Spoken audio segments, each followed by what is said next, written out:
Perkenalkan, nama saya Ali Imron. Saya sosiolog sebenarnya, bukan ahli kesehatan. Tetapi sampai detik ini saya mengkaji isu-isu tentang kesehatan dengan perspektif sosiologi atau ilmu-ilmu sosial.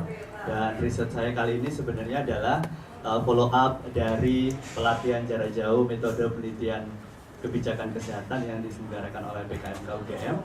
Dan kami diminta untuk mempresentasikan hasil riset itu.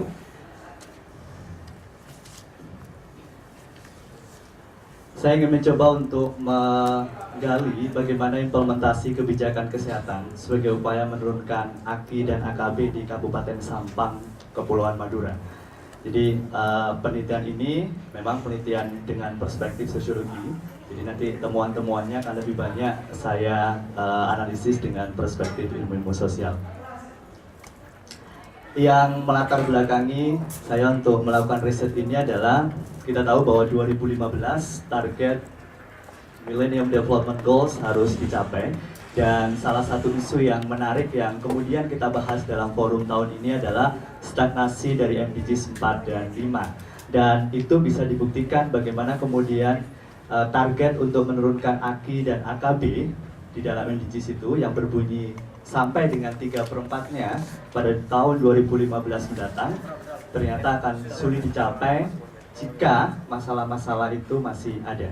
Kalau kita perhatikan dari beberapa data besar, misalnya SDKI 2008, bahwa angka AKI dan AKB juga masih cukup tinggi, termasuk yang dilansir oleh Asian Development Bank, dan juga ada pemberitaan dari Kompas yang semuanya memperlihatkan sebenarnya nada pesimis bahwa ternyata AKI dan AKB sesuai dengan fakta yang di lapangan itu masih tinggi. Oleh karena itu, berdasarkan dari beberapa data besar tadi, saya ingin melihat setidaknya ada 2 riset yang pernah dilakukan sebagai review, supaya nanti kita bisa tahu state of the art-nya di mana, bahwa menurut Trisnantoro misalnya, bahwa kebijakan AKI dan AKB ternyata belum menunjukkan tren yang signifikan. Oleh karena itu, perlu adanya sebuah pendekatan baru yang dinamakan common sense. Atau misalnya dalam papernya Iswarno, risetnya Iswarno, bahwa ternyata komitmen politik dari legislator itu masih rendah. Kenapa kemudian IAKMI mencoba untuk mengambil tema tentang politik? Karena memang bagaimanapun kalau kita berbicara tentang kebijakan kesehatan, maka faktor politik itu menjadi salah satu faktor yang determinan. Salah satu yang isu yang mungkin harus kita perhatikan adalah terkait dengan politik budgeting. Jadi apakah kemudian di setiap daerah, baik itu kabupaten, kota, bahkan provinsi, legislatif kita itu sudah menerapkan politik budgeting yang berpihak atau responsif terhadap KIA. Nah, ini beberapa data juga dari Dinkes Sampang. Kenapa kemudian saya ambil Sampang? Kabupaten Sampang, Madura itu adalah salah satu kabupaten dengan kondisi termiskin di Jawa Timur, termasuk juga angka AKI dan AKB-nya tertinggi.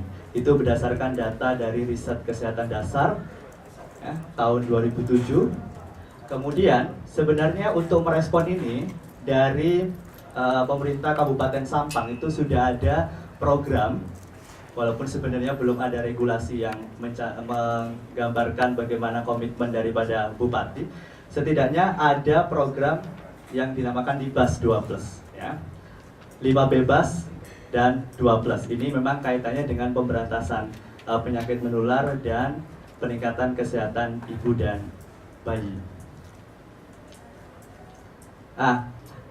Metode yang saya lakukan adalah metode kualitatif. Saya mengambil lokasi di wilayah kerja Puskesmas Camplong Sampang. Kenapa kemudian Camplong? Saya melihat faktor-faktor sosiokulturalnya. Dan wilayah Camplong ini adalah wilayah pesisir, begitu sama dengan Kupang. Ini adalah wilayah pesisir di Kabupaten Sampang, Madura. Jadi saya ingin melihat sebenarnya apa keunikan ibu-ibu di sana dalam menjaga kesehatannya dan juga kesehatan bayi. Nah, saya pikir akan berbeda karena tipologi masyarakat akan berpengaruh terhadap perilaku sosialnya. Misalnya di wilayah pegunungan, dataran tinggi, dataran rendah dengan pesisir akan sangat berbeda. Makanya kenapa saya mengambil Camplong ini menjadi sangat menarik, karena ini adalah wilayah pesisir, pastinya karakteristik masyarakatnya berbeda dengan masyarakat pada umumnya. dengan data primer berupa partisipan observation, kemudian in-depth interview dan focus group discussion. Maka kemudian wawancara mendalam kami lakukan kepada beberapa tokoh masyarakat. Kemudian ada juga ibu dan kepala keluarga dengan kasus unik. Jadi dari FGD itu kemudian saya menemukan beberapa kasus unik, misalnya ibu yang bayinya meninggal akibat persalinan, atau bapak atau kepala keluarga yang istrinya meninggal akibat persalinan. Itu yang kami ambil dari proses FGD. Itu yang kemudian kita indep. Kemudian saya analisis dengan analisis deskriptif dengan beberapa perspektif teori sosiologi.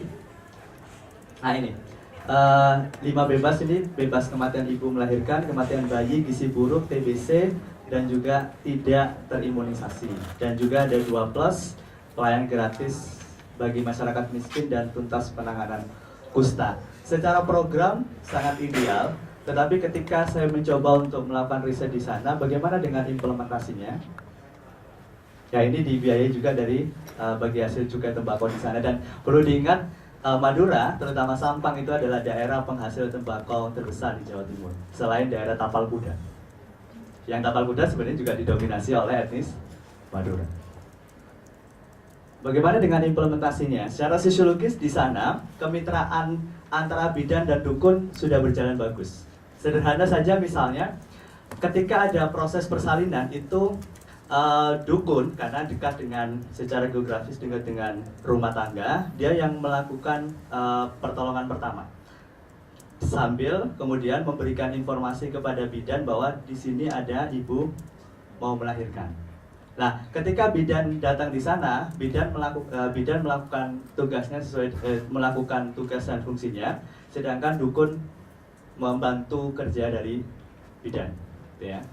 Dan memang di sana kalau di dukun itu sendiri sebenarnya dia juga kalau dari hasil kemitraan ini kan dia dapat cost sharing ya, artinya dia juga dapat biaya dari bidannya melalui program besar, dan juga mendapatkan tambahan biaya dari keluarga pasien dari ibunya.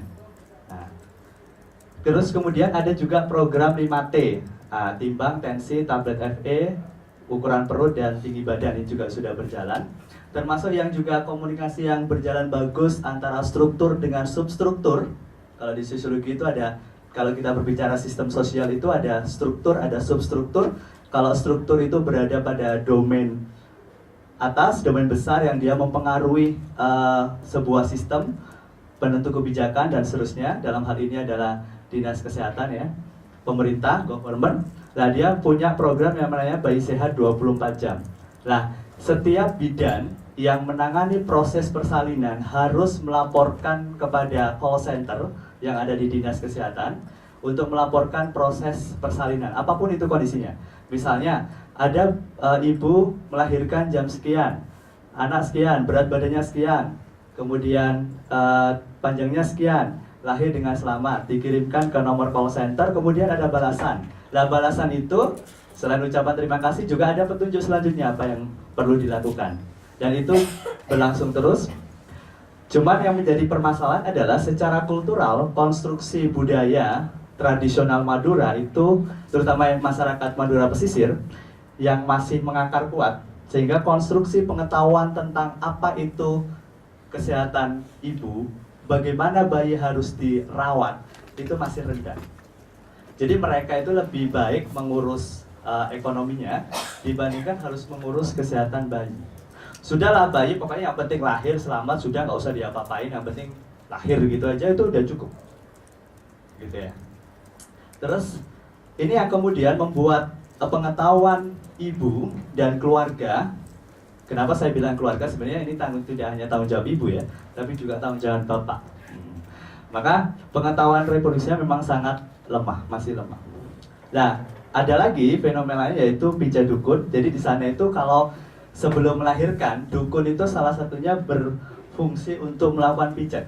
Jadi ibu-ibu di sana itu lebih percaya ke dukun, ya. Ini sebelum proses persalinan untuk melakukan pijat. Dalam mereka yakin bahwa dengan pijat dukun itu nanti ketika persalinan itu akan lancar. Meskipun memang kalau persalinan mereka percaya dengan bidan, menggunakan bidan. Cuman sebelum proses persalinan, dukun itu vital posisinya. Kemudian jamu tradisional, ya, jamu tradisional. Bahkan saya sendiri ketika riset di sana itu ditawari itu ketika makan di warung, Mas mau ini enggak ya? Mbak Digna tahu. Mas mau punya istri atau masih single? Nanti ini loh ada jamu khusus kalau masih single, ini jamunya. Kalau sudah punya istri, ini jamunya. Itu jamu tradisional. Dan masyarakat Madura percaya sekali tentang khasiat dari jamu itu. Salah satunya adalah untuk memperlancar persalinan, mencegah keputihan, dan seterusnya. Kemudian mitos tentang kehamilan, ini yang juga masih dipercaya. Misalnya saja kalau hamil itu tidak boleh berdiri di depan pintu. Ya. Kepercayaannya adalah kalau berdiri di depan pintu itu anaknya nggak keluar-keluar. Ada juga seperti itu, ya. Atau kalau misalnya hamil itu kalau sudah maghrib jam 6 itu tidak boleh keluar rumah, ya. Alasannya kalau keluar rumah nanti anaknya jalannya mundur, apa ya? Saya juga nggak begitu paham jalannya mundur. Maksudnya nanti kalau sudah lahir itu dia nggak bisa lahir sempurna, mungkin seperti itu. Kemudian lagi karisma tokoh sentral, salah satunya adalah kiai. Jadi ada disparitas yang cukup lebar antara pengetahuan agama dengan pengetahuan medis terkait dengan kesehatan reproduksi. Di satu sisi mereka yang memegang teguh nilai-nilai agama, cuman sayangnya tokoh-tokoh sentral ini tidak, karena pengetahuan kespronya masih rendah, sehingga pemahaman pemberian transformasi pengetahuan stock of knowledge-nya, sosialisasi nilainya itu juga nggak sama. Dan infrastruktur juga masih kurang, ya. Dan kemarin di sana itu ada foto-fotonya, misalnya di Pustu ya, puskesmas pembantu atau di bidan praktek itu perlengkapannya juga masih sangat kurang gitu ya. Ada beberapa misalnya saja yang sederhana, informasi-informasi misalnya bentuk leaflet atau apapun itu sudah usang, semuanya udah usang. Dan yang terakhir ini yang saya kritisi adalah bagaimana relasi sosial antar aktor itu juga masih dislike, jadi belum sinkron, ya. Di sana itu di Sampang ada satu dukun bayi, namanya itu dukun Santang, Bu Santang. Bu Santang ini adalah ibu dari wakil ketua DPRD Kabupaten Sampang yang secara politis punya power yang besar. Dan ketika kemudian kita ajak misalnya kemitraan itu dia tidak mau, sulit ya di rayu itu sulit. Dan memang ini tadi kenapa kemudian faktor politik itu menjadi sangat berpengaruh. Jadi ketika kalau kita punya klaster sistem sosial itu ada subsistem sosial, subsistem budaya, subsistem ekonomi, dan subsistem politik. Dan keempat-empatnya itu harus berkolaborasi secara sistemik. Karena kalau tidak maka program apapun, kebijakan apapun tidak akan berjalan. KIA misalnya harus didukung oleh sistem sosial yang kuat. Aktor-aktornya juga harus support. Antar SKPD juga harus bagus. Kemudian yang kedua, sistem politiknya. Ada itikat politik yang bagus dari legislatif kita. Kemudian yang ketiga adalah sistem ekonomi, tentunya terkait dengan budgeting.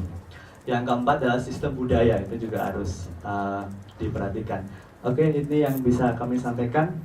Nanti saya tunggu inputnya. Terima kasih. Assalamualaikum warahmatullahi wabarakatuh.